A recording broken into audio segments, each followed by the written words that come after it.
I'm delighted to have you as part of this community. Welcome, welcome, welcome. We're thrilled to present to you our video dedicated to Thinis. Enjoy. Thinis Greek, Thinis, this, Egyptian, Tjenu, was the capital city of pre-unification Upper Egypt. Thinis remains undiscovered but is well attested by ancient writers, including the classical historian Manetho, who cites it as the center of the Thinite Confederacy, a tribal confederation whose leader, Menes or Narmer, united Egypt and was its first pharaoh. Thinis began a steep decline in importance when the capital was relocated to Memphis, which was thought to be the first true and stable capital after the unification of Egypt by Menes. Thinis's location on the border of the competing Heracleopolitan and Theban dynasties of the First Intermediate Period and its proximity to certain oases of possible military importance ensured Thinis some continued significance in the Old and New Kingdoms. This was a brief respite and Thinis eventually lost its position as a regional administrative center by the Roman period. Due to its ancient heritage, Thinis remained a significant religious center, housing the tomb and mummy of the regional deity. In ancient Egyptian religious cosmology, as seen for example in the Book of the Dead, Thinis played a role as a mythical place in heaven. Although the precise location of Thinis is unknown, mainstream Egyptological consensus places it in the vicinity of ancient Abydos and modern Giza. Our focus now turns to name and location, an important aspect of our discussion. The name Thinis is derived from Manetho's use of the adjective Thinite to describe the pharaoh Menes. Although the corresponding Thinis does not appear in Greek, it is demanded by the Egyptian original and is the more popular name among Egyptologists. Also suggested is this. In correcting a passage of Hellenicus b. 490 BCE, Jürgen Zoger amended to Maspero 1903 found that this revealed the name Thinis and also, from the same passage, a key geographic indicator. Maspero used this additional detail to support the theory, which included among its followers Jean Franois Champollion and Nestolet, locating Thinis at modern-day Giza or a neighboring town, possibly El Berber. Other proposals for Thinis location have lost favor at the expense of the Giza-Berber theory. August Mariette, founder-director of the Egyptian Museum, suggested Kim el-Sultan, Ishmet al-Kurb, and Heinrich Karl Brugge, Johannes Domican, and others supported El-Tain, near Berdis. Mainstream Egyptological consensus continues to locate Thinis at or near to either Giza or El Berber, where an inscribed statue fragment mentioning Thinis is said to have been found. Now, we shift our focus to pre-dynastic period, a topic that deserves our attention. Although the archaeological site of Thinis has never been located, evidence of population concentration in the Abydos-Thinis region dates from the 4th millennium BCE. Thinis is also cited as the earliest royal burial site in Egypt. At an early point, the city of Abydos ceded its political rank to Thinis, and although Abydos would continue to enjoy supreme religious importance, its history and functions cannot be understood without reference to Thinis. The role of Thinis as center of the Thinite Confederacy is taken from Manetho. Although there are still Dynasty I and Late Dynasty II royal tombs at Abydos, the principal regional necropolis. Let's now shift our focus to early dynastic and Old Kingdom to Second Intermediate Period and explore the ways in which it shapes our perspective. Such importance seems to have been short-lived, certainly. The national political role of Thinis ended shortly after the unification of Egypt when Memphis became the chief religious and political center.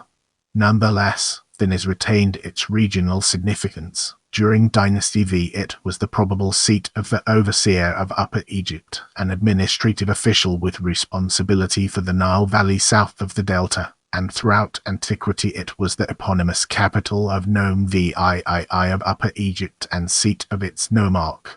During the wars of the First Intermediate Period c. 2181 c. 2055 BCE, Antithi, nomarch of Heracleopolis, demanded recognition of his suzerainty from the overseer of Upper Egypt at Thinis, and although the city walls, cited in Antithi's autobiography, seem to have left Antithi capable of only a show of force, he appears to have purchased Thinis' neutrality with grain.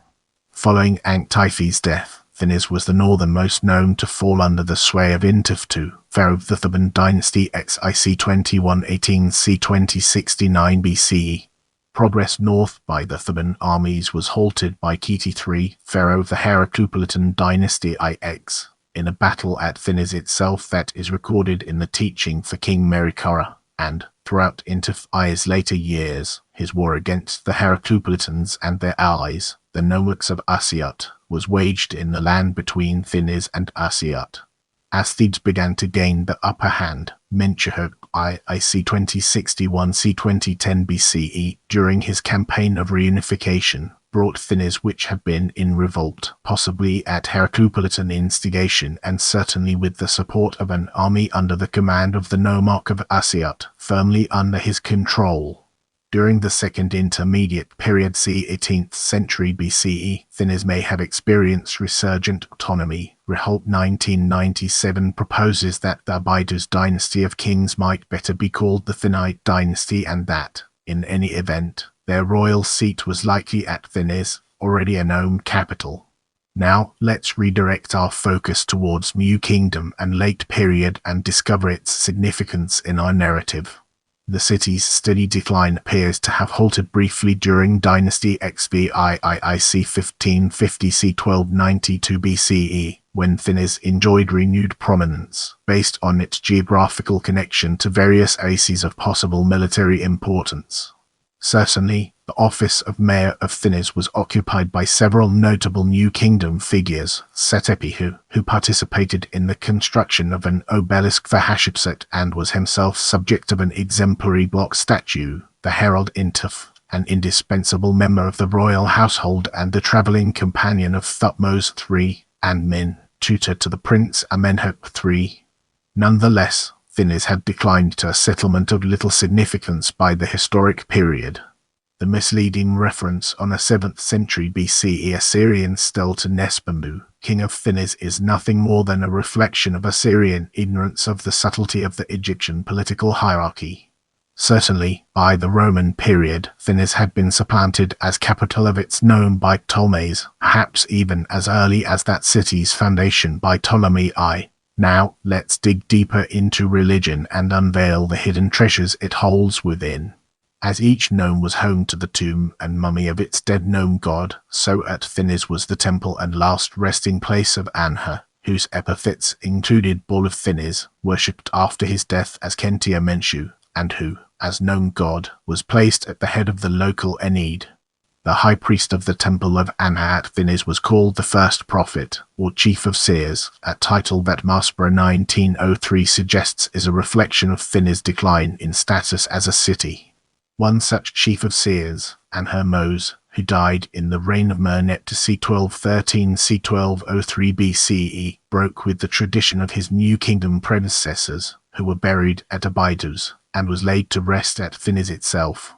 The lion goddess Met was also worshipped at Thinis, and the restoration of her temple there during Manetho's reign was probably overseen by Anhur-Mose. There is evidence that succession to the office of chief of seers of Anhur at Thinis was familial. In the Heracleopolitan period, one Hadi succeeded his elder brother, also called Hadi, and their father to the post, and, in the New Kingdom, Wenennefer was succeeded in the priestly office by his son, Hori. In ancient Egyptian religious cosmology, Thinis played a role as a mythical place in heaven.